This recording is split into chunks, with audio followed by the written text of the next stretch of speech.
Hi guys, today I'll share with you Makita DUB184 18-volt cordless blower. Please like, subscribe and turn on the bell for more videos. The machine is ideal for clearing fallen leaves on pavement, grass and hedge clippings or other light debris.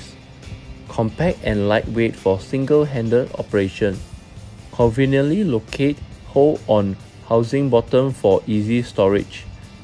Inline fan design provides better tool balance and improved ergonomics. Zero emissions and reduced maintenance, no need for gas or oil.